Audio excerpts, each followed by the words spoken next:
Before we get into it, though, let's at least chat the gaming stuff.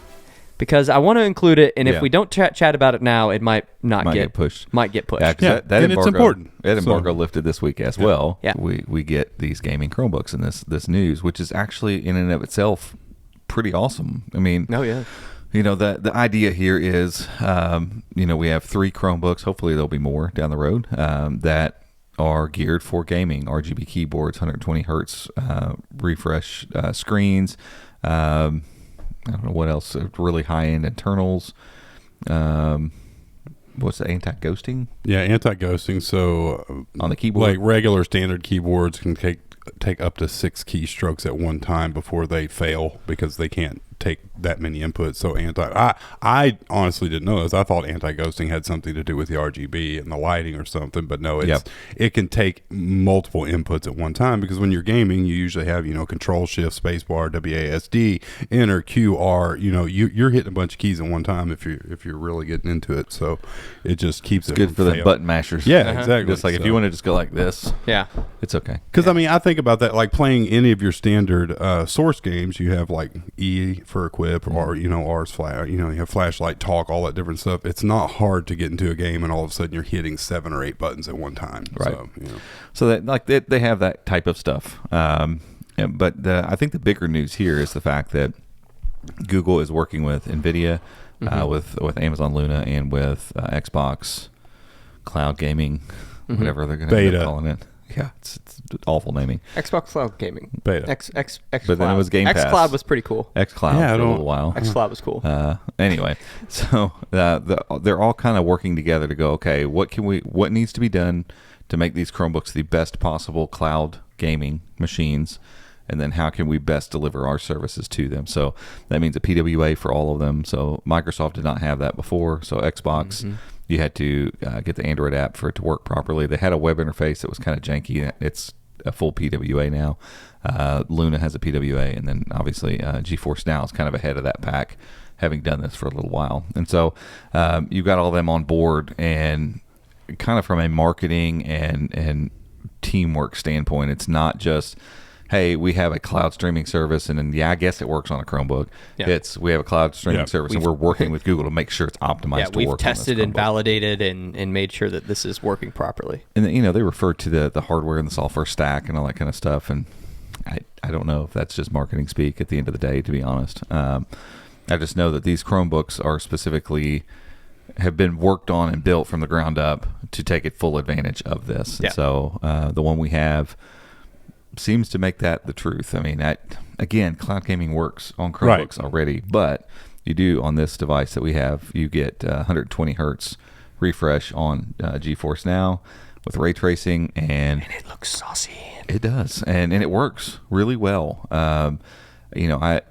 GeForce Now has always been the one to me that was the most compelling, because I can use a lot of the Steam, not every Steam game you have, but a lot of my Steam games come over and work with it. And specifically like Apex Legends and Fortnite, both. I can play those in GeForce Now. But every time I've tried to at home, I'll get the spotty connection thing, and I'm like, I gotta have a Google Wi-Fi. It's not like, and normally the place I sit to play it at home would be from like here to the corner of the room from the router. So I'm like, what gives? Like, what is the deal? And this is probably a Chromebook thing or whatever. Obviously, these are outfitted with Wi-Fi 6E, but I want to test them with like Wi-Fi 6E routers. I want to test it with Ethernet. The one we have is the Acer 516GE, has an Ethernet port right in the side. I want to plug that in and see what that does, if it changes anything. I just haven't had enough hiccups to even think like, I really need to go plug it in. Yeah, especially here at work, we have the first gen Nest Wi-Fi here. Right. I've just had no issues whatsoever. I've played quite a few matches. I've played more Fortnite on this device than I've played in a year. Yeah, and that's the thing with Ethernet, which you can use Ethernet on any device. You just have to get an adapter. But with the dedicated Ethernet, you may have gig internet, but just because you have super fast internet doesn't mean you don't have latency. Yeah. An Ethernet port eliminates a lot of that. So. Well, and your router's always, if you think about the number of devices, even if right now you think, well, I don't have that much stuff connected. Think about it for just a second. Yeah, actually think about it. Or open up the Wi-Fi part of your Google Home app if you have a Google Wi-Fi, or open up the router software you've got, and actually look how many connected things there are in your home. It's going to be more than you think. Yeah. And so the Wi-Fi, the router's always having to dole that stuff out, because it can't just be like, oh, you want, all of the bandwidth right now? Sure, you can have that. I mean, that's like 1990s internet. Like one person's using it, and you're like, get off the thing, and so it's constantly, even if no one else is using it, it knows that someone else probably is going to at some point in time. So you're never going to get the whole stack of bandwidth that you could. So hooking into Ethernet is going to give you a much better connection and speed and stuff there. But I just haven't felt the need too much to use it, and it's not just like, to me, cloud gaming a lot of times has been, especially something like Fortnite, where it's this fast, game where you can't have too much lag or latency. It's always been this, I can do that, I just don't know that I want to. Like, I don't feel the urge to do this. I don't feel the urge to use this. Versus like on my phone, this is what I want to go play Apex or whatever on. And lately, at home, I'm like, yeah, you guys want to jump in a match, and I'll pick this Chromebook up and hop in and play. And so have you tried gaming with Fortnite on another device that isn't the 516 and experimented to see if maybe the service has just gotten better, or if it's this specific device? I would say it's a combination, because anything that GeForce Now is working on to make it better on Chromebooks, on these Chromebooks, it's going to probably make it better on most Chromebooks. Right. So I don't want to say like these Chromebooks have superpowers. It's just they have everything aligned, I think, from a hardware perspective to take full advantage. What sort of pricing are we talking about with these devices? The Acer 649, which I think is killer, because it's Core i5, the 1240p Core i5, so 16 thread kind of monster, 8 gigs of RAM, 256 gigs of NVMe storage, 16-inch quad HD, 16 by 10, gorgeous screen, 350 nits, full sRGB. Excellent on it. Yeah, it's not touch. So if that's like a thing you got to have, it's not that. No fingerprint scanner, right? No. Great keyboard, really great trackpad. Mostly metal, top and bottom are metal. Keyboard deck is plastic, but the typing experience is great. The speakers are really good. And obviously it's just silly fast. It's got a little bit of a gaming look to it, obviously, especially once you open it up and you get the RGB keyboard. RGB keyboard. But it's not ridiculous looking. No. Like, it doesn't, like some of the Razer devices and everything, like they're clearly gaming laptops. You wouldn't take it to a meeting. Yeah, you wouldn't sit down at a meeting and be like, oh, look at this. So yeah, it's like you can still use this as a regular Chromebook and still get work done and have it for work or whatever. That 120 hertz buttery smoothness everywhere you go. That's interesting. What's the price on these other ones? Do we know? So you got Asus $729 for the upgrade. 16 gig one. I think it's, how much is that? Acer $649. Yeah, I think the Asus is $699 maybe. I think it's only $30 more. Do we have an article with this information? Yes, we do. Okay, pull it up, Andy. The Lenovo's not. Let's not guess. Yeah, the Lenovo's not available. These two are available at Best Buy right now. The Lenovo's not available yet. Their press release says starting price of $599, but we have been told directly that it's actually going to be $399 for the Core i3, and that's what Walmart's listing it at right now. But it's out of stock. They don't have it yet. So yeah, that's an interesting play to me. But I mean, the Core i3 we've seen, the 12th gen Core. Sorry, and the Asus is 11th gen. Oh yeah, it's not 12th gen. So 11th gen and 250 nit 1080p panel.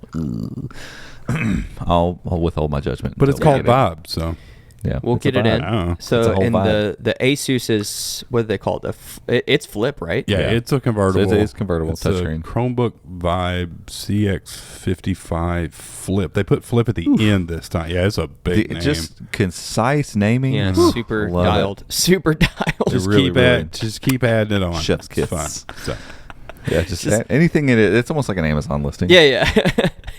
They're just like, it's only going to be on Amazon, so we're just going to list it. We're going to call it Beat gaming chair, comfortable ergonomic chair, swivel chair, rolling leather. All the keywords in there. It's fine. Yeah, it's fine. Yeah. So did you find it, Andy? Yeah, the Asus is $699. Yeah, there you go. So that's a big ouch. What's the specs on it? Do we have that? So it's Core i5, 8256, 1080p, 144 hertz, 250 nits. Yeah. 15.6 inches, 16 by 9. Obviously, we need to get them in. Like we need to get all three of these. No RGB keyboard either. Remember? So it's the same keyboard as the CM. I mean, it's the CM5. Oof. Honestly, just That's with strange. Intel guts. That's oof. It's a big oof. Yeah.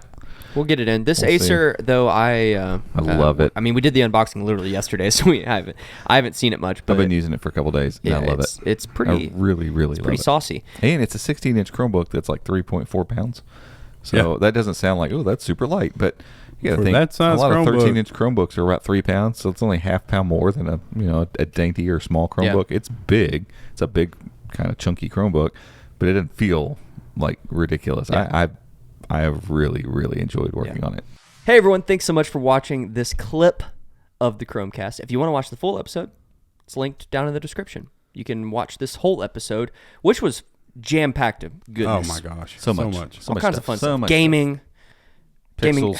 Pixel Watch. Pixel Watches. All kinds of fun stuff. You should go check it out if you want the full episode. These things. But if you like this content, give us a thumbs up. Go in there and click subscribe and click the notification bell, and we'll catch you all in the next clip. See ya.